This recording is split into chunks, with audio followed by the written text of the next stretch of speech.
Welcome back students.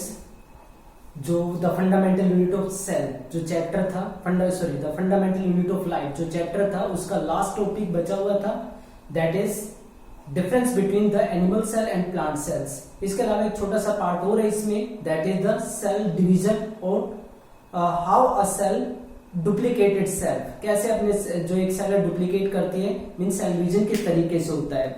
तो सबसे पहले difference between plant cell and animal cell. ये प्लांट सेल का डायग्राम है, आपकी बुक के अंदर एक कलर डायग्राम बना होगा, वहां पे आप इसको कंपेयर कर सकते हैं। Here that is the animal cell. अगर इनके स्ट्रक्चर को हम कंपेयर करें तो पहला जो पॉइंट आता है plant cell, cell wall is present. ये वाला जो पार्ट है ये इसकी सेल वॉल को रिप्रेजेंट करता है। तो प्लांट के अंदर जो प्लांट सेल होती है उसमें सेल वॉल प्रेजेंट होती है, जबकि जो एनिमल सेल है उसकी मेम्ब्रेन के बाहर कोई सेल वॉल प्रेजेंट नहीं होती, सेल वॉल अब्सेंट होती है। सेकंड, प्लांट सेल के अंदर ये वाला जो स्ट्रक्चर आपको देखने को मिल रहा है दैट इज द वैक्यूल।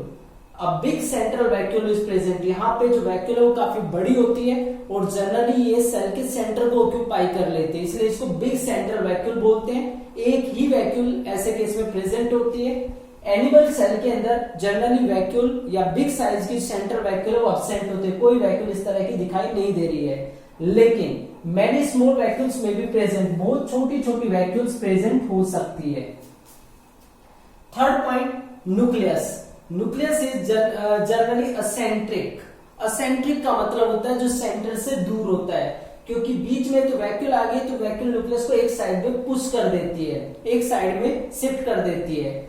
जबकि एनिमल सेल्स के अंदर जनरली जो न्यूक्लियस है वो सेंटर के अंदर प्रेजेंट होता है। Nucleus is generally central in position.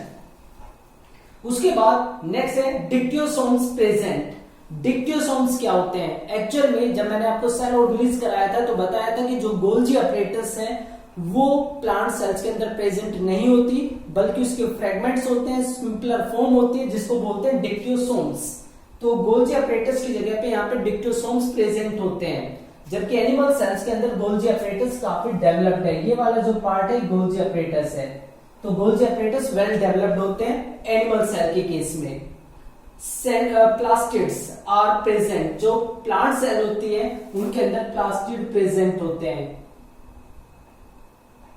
ये प्लास्टिड होते हैं, क्लोरोप्लास्ट एक टाइप है प्लास्टिड का।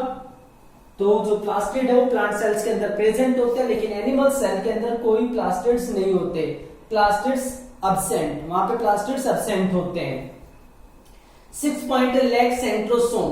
प्लांट सेल के अंदर कोई सेंट्रोसोम नहीं होता, जबकि एनिमल सेल के अंदर सेंट्रोसोम प्रेजेंट होता है। सेंट्रोसोम का मतलब मैंने आपको बताया था कि ये दो सेंट्रियोल का जो पेयर होता है उसको हम बोलते हैं सेंट्रोसोम, और ये सेल डिवीजन में हेल्प करता है। सेल डिवीजन में हेल्प करने के लिए स्पिंडल फाइबर्स होते हैं, थ्रेड लाइक स्ट्रक्चर्स, वो इन्हीं सेंट्रियोल्स और सेंट्रोसोम से तैयार होते हैं। तो प्लांट की सेल के अंदर कोई सेंट्रोसोम नहीं होता, एनिमल सेल के अंदर सेंट्रोसोम प्रेजेंट होता है जिसके अंदर सेंट्रियोल प्रेजेंट होते हैं। नेक्स्ट पार्ट है फूड स्टोर्ड इन स्टार्च। यहाँ पे जो फूड स्टोर किया जाता है वो स्टार्च की फॉर्म में होता है, जबकि एनिमल सेल के अंदर जो फूड स्टोर होता है वो ग्लाइकोजन की फॉर्म में स्टोर होता है। स्टार्च और ग्लाइकोजन हालांकि दोनों ही कार्बोहाइड्रेट की फॉर्म होती हैं। लास्ट पॉइंट, जो प्लांट सेल है that are larger in size, ये बड़े साइज की होती हैं, जबकि जो एनिमल सेल्स हैं these are smaller in size. लेकिन प्लांट सेल के कंपैरिजन में जो एनिमल सेल होती है वो छोटे साइज की होती हैं। So these are the basic differences between a plant cell and an animal cell. तो प्लांट सेल और एनिमल सेल्स के बीच में ये बेसिक डिफरेंस है, ये आपको नोट डाउन कर लेना है। इसी के अकॉर्डिंग जो क्वेश्चंस है वो पूछे जाते हैं। Now the next part, that is the last topic, that is the cell cycle. यहाँ पे हम ब्रीफ में सेल साइकिल को डिस्कस करेंगे। सेल साइकिल का मतलब क्या होता है? The sequence of events by which a cell duplicate its genome, means जो डीएनए होता है duplicates its genome,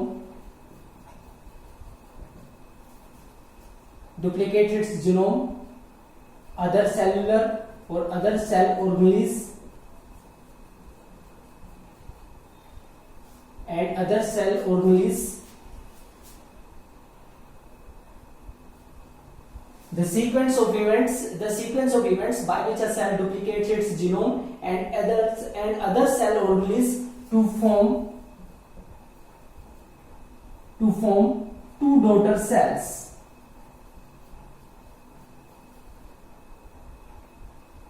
दो डॉटर सेल बनाने के लिए जब कोई पेरेंट सेल अपने डीएनए जीनोम जो होता है, जीनोम का मतलब होता है एक तरीके से हाफ सेट क्रोमोसोम का।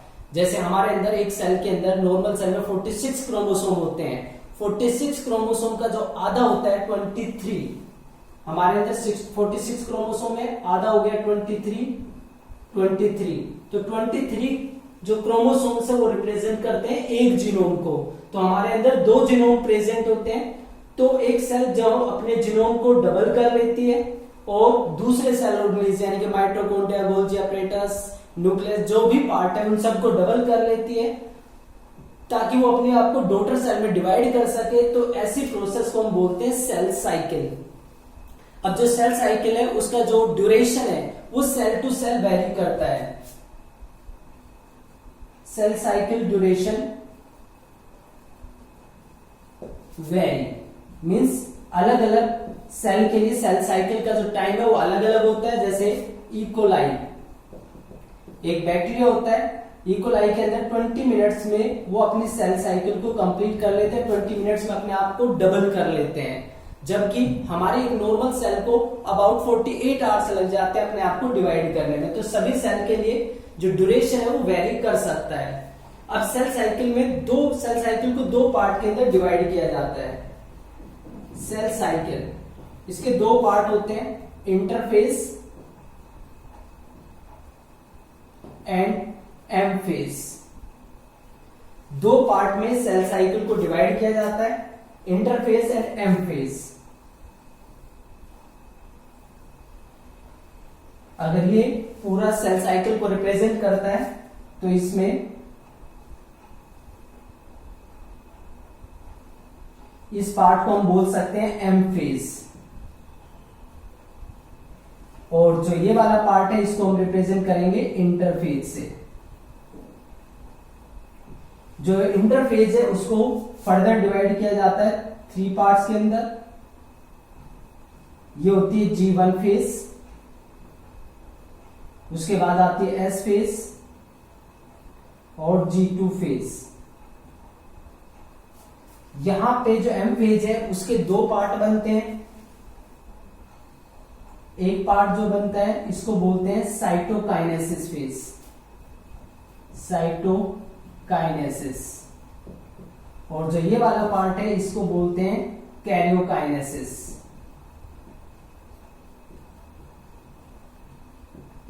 जो कैरियोकाइनेसिस है उसके फर्दर डिवीजन होते हैं। तो सबसे पहले हम इंटरफेज की बात करते हैं।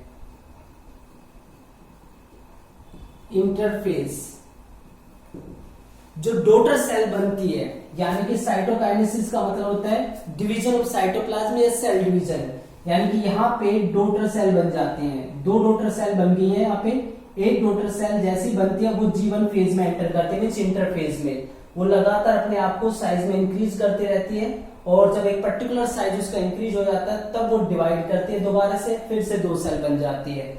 तो इंटरफेज डॉटर सेल जो अपनी स्टेज शो करती है, डॉटर सेल जिस स्टेज के अंदर एंटर करती है उस स्टेज को इंटरफेज बोलते हैं। इंटरफेज में G1, S और G2 फेज होती है। G1 फेज इसमें कुछ मटेरियल सिंथेसाइज किए जाते हैं, सम मटेरियल्स का यहाँ पे डुप्लीकेशन होता है। S फेज जो होती है यहाँ पे डीएनए का डुप्लीकेशन होता है, यानी कि स्पेशल स्टेज होती है जहां पे डीएनए को डबल कर लिया जाता है। और जैसे ही सेल डीएनए को डबल कर लेती है तो ये कंफर्म हो जाता है कि अब सेल को डिवाइड ही करना है। और G2 फेज जो होती है इसमें और जो बाकी चीजें बच जाती है सेल डिवीजन के लिए, जिन चीजों की जरूरत होती है, जैसे कुछ प्रोटीन्स होती है वो यहाँ पे सिंथेसाइज कर ली जाती है, प्रोटीन सिंथेसिस। तो ये जो इंटरफेज है इसमें कोई डिवीजन नहीं होता सेल का। सेल यहाँ पे अपने आप को तैयार करती है डिवीजन के लिए। तो डॉटर सेल यहां से अपनी जो लाइफ स्टार्ट करती है उसको इंटरफेज बोलते हैं, जब तक वो अपने आप को डिविजिबल कंडीशन में नहीं लेके जाती है। तो यहां तक लगातार ग्रो करते हुए यहाँ पे आ जाते हैं तो डिविजिबल कंडीशन में पहुंच जाते हैं, मींस अब उसके अंदर डिवीजन हो सकता है। जैसे आप इस तरीके से समझ सकते हैं, इसको एक सेल है हमारे पास, इस सेल को डिवाइड करना है, इस सेल ने डिवाइड कर लिया अपने आप को दो डॉटर सेल के अंदर। अब ये जो दो डॉटर सेल है वो ये वाली है। अब ये दो डॉटर सेल अगर इनको आगे भी डिवाइड करना है तो सबसे पहले इंटरफेज में एंटर करते हैं, इस वाली स्टेज के अंदर इंटरफेज।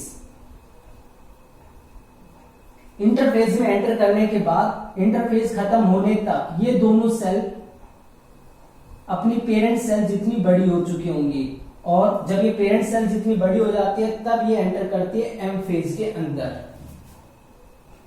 एम फेज जिसको माइटोटिक फेज बोलते हैं।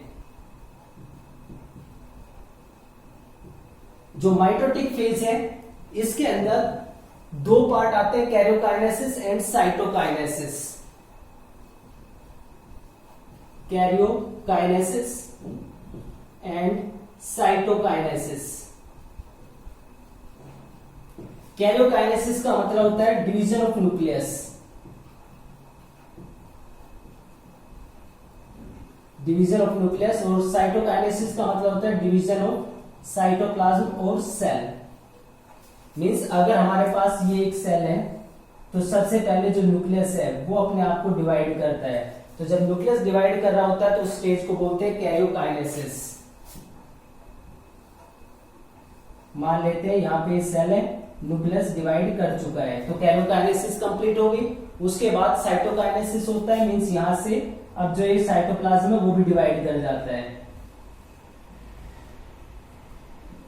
ये हो गया साइटोकाइनेसिस। तो कैरियोकाइनेसिस में न्यूक्लियस के डिवीजन को बोलते हैं, साइटोकाइनेसिस सेल डिवीजन को बोलते हैं। अब जो कैरियोकाइनेसिस पार्ट है, जो न्यूक्लियस का डिवीजन है, थोड़ी सी कॉम्प्लेक्स प्रोसेस होती है, इसमें कुछ स्टेप्स होते हैं। और साइटोकाइनेसिस सिंपल है जिसमें सेल अपने आप को दो हिस्सों में डिवाइड कर लेती है। तो यहाँ पे अब एम फेज की हम बात करते हैं, यानी कि जहां पे न्यूक्लियस कैसे अपने आप को डिवाइड करता है उस पार्ट की ही हम बात करेंगे, जिसको हम एम फेज बोलते हैं। तो किसी भी सेल को अपनी साइकिल कंप्लीट करने में कुछ इवेंट्स को फॉलो करना होता है, जिसको हम सेल साइकिल बोलते हैं। सेल साइकिल का duration cell to cell vary करता है। सेल साइकिल में दो मेन स्टेज है, इंटरफेज और एम फेज। इंटरफेज एक तरीके से प्रिपरेशन फेज होते हैं जिसमें एक डॉटर सेल अपने आप को प्रिपेयर करती है, और M phase actual cell division phase होते हैं जिसमें एक सेल अपने आप को डिवाइड कर लेती है। इंटरफेज में G1, G और G2 फेज होती है, अलग अलग मेटेरियल को सिंथेसाइज करने के लिए रेस्पॉन्सिबल होती है, मींस सारे मेटेरियल को डबल कर लेती है। जैसे किसी परिवार में दो बच्चों को जब अलग कर दिया जाता है, अलग अलग घर उनके बनाए जाते हैं, तो सारी चीजें भी आधी आधी कर दी जाती है।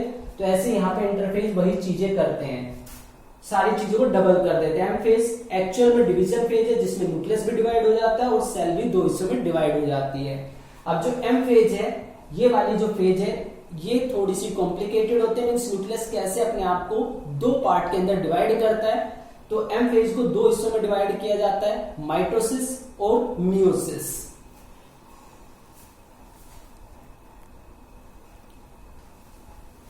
ना जो सेल साइकिल है उसमें एम फेज जो होती है उसको दो पार्ट में डिवाइड किया जाता है। दो तरह की होती है M phase, mitosis and meiosis. Mitosis की बात करें तो माइटोसिस को बोलते हैं इक्वेशनल डिवीजन।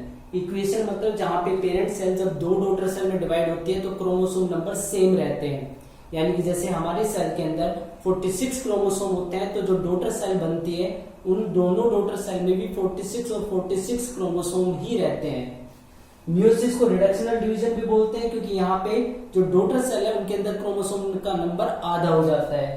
पेरेंट सेल में अगर 46 थे तो डॉटर सेल में सिर्फ 23 क्रोमोसोम बचते हैं।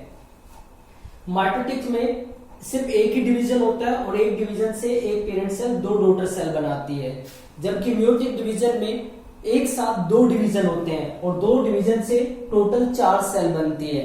अब माइटोसिस में क्या क्या होता है, माइटोसिस हो चाहे मियोसिस हो, दोनों में 4 स्टेज के अंदर ही एम फेज को डिवाइड किया गया है। कैरियोकाइनेसिस को प्रोफेज, मेटाफेज, एनाफेज, टेलोफेज।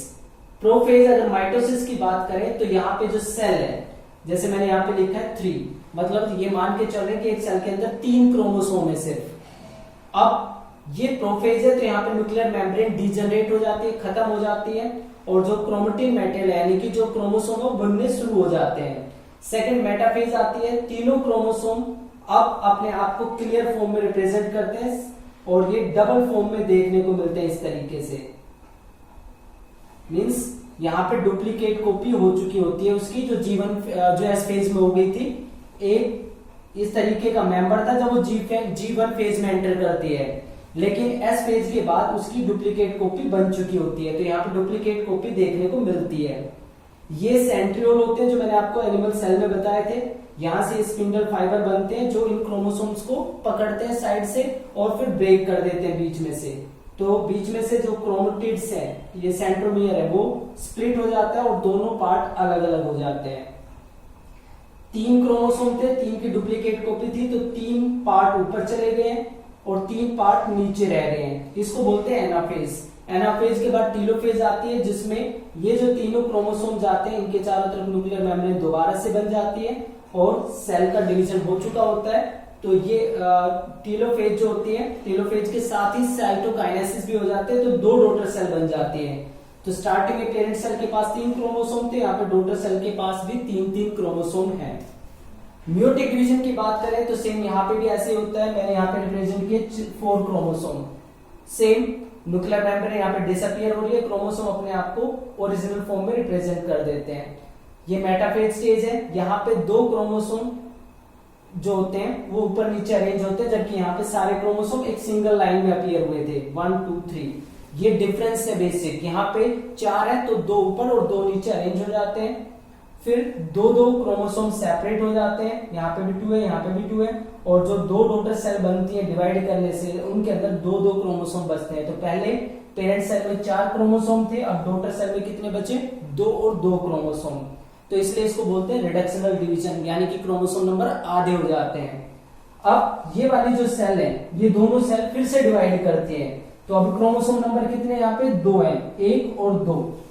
अब ये दोनों क्रोमोसोम बिल्कुल इसकी तरह अपने आप को अरेंज करते हैं एक ही लाइन में। फिर से स्प्लिटिंग होती है, बीच में से ये वाला जो पार्ट है टूट जाता है, 2 मॉलिक्यूल ऊपर चले जाते हैं, 2 नीचे रह जाते हैं, और बीच में से सेल डिवाइड हो जाती है। दोबारा से यहाँ पे 2 सेल बनती है और क्रोमोसोम नंबर 2 ही रहते हैं। तो यहाँ पे क्रोमोसोम नंबर 4 थे और यहाँ पे कितने हो गए? 2 हो गए हैं। ये एक सेल के डिवीजन से हुआ, यानी कि ये एक सेल ने डिवाइड किया है तो 2 सेल बनी है। ये वाली सेल जब डिवाइड करेगी तो इस सेल से भी 2 डॉटर सेल बनेंगी। तो टोटल मिला के 4 डॉटर सेल बनती है मियोटिक डिवीजन में। तो मियोटिक डिवीजन जो होता है उसमें मियोटिक 1 और मियोटिक 2 डिवीजन एक साथ होते हैं, इसलिए यहाँ पे 4 सेल बनती है। मियोटिक डिवीजन जो होते हैं वो जनरली गैमेट्स बनाने के लिए होते हैं, गैमेट फॉर्मेशन के लिए। जब गैमेट बनाने होते हैं, मेल और फीमेल गैमेट, तब मियोसिस होती है, जबकि mitosis generally body forming division के लिए होती है, यानी बॉडी के लिए जो सेल्स बनानी होती है तब माइटोसिस होती है।